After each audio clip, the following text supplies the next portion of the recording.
berry picking tayo dito sa Saskatoon. Sa may Okotoks lang mga guys, dito sa Alberta, Canada. Mga 30 minutes drive away from Calgary. So ganito kalawak ang farm ng Saskatoon. Berries pa lang to mga guys. May mga iba pang mga gulay, saka mga fruit bearing tree. Pero dito muna tayo sa berries. Ang entrance nga pala dito para makapag-picking ay $2. Tapos bibigyan ka ng basket. Yan, depende sa'yo kung gusto mong punuin to. Tapos pagtapos ka na, papakilo. At kung magkano yung presyo, yun ang babayaran. So, pangtanggal stress lang to mga guys. Kasi holiday dito sa amin ngayon, sa Calgary. Kaya, yun. Hanap lang tayo ng pagkakabalahan.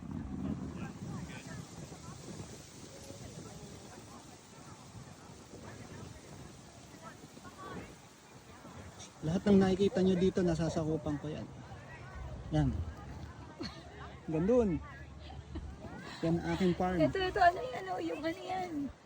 Yun. Ano? Kawayan. No, it's not. Yung ano yan? Asparagus yan, na matanda. Oh, see? I told ya. This is how it look like. Oh, see? That's asparagus. Asparagus daw. Yeah. Oh my God. Yun ang ating deer. Mas marami pa sa ilalim. Kasi sa ibabaw lang yung nakikita ng mga tao kung ano lang pantay ng height nila. Yun ang ipinipitas. Pero sa ilalim dami. Tago kasi. Nagtatago yun. Kaya dito tayo sa ilalim.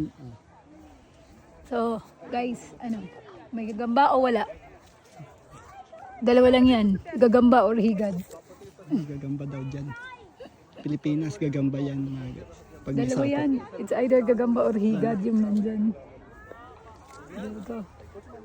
Habang nagpipiking tayo, naisip ko lang magandang idea yung naisip ng may-ari nitong farm. Kasi nga naman, di ka na nag-upan ng mag-harvest, kumita ka pa. Kasi nga inopen nila sa public. Tsaka very reasonable lang din yung bayad. $2. Ayun. Ma-harvest na yung berries nila. Yun nga, may extra income pa sila. Tsaka pang-maintain na rin itong farm. Doon din naman mapupunta yun. Ayun. Palakpakan sa may-ari ng Saskatoon Farm.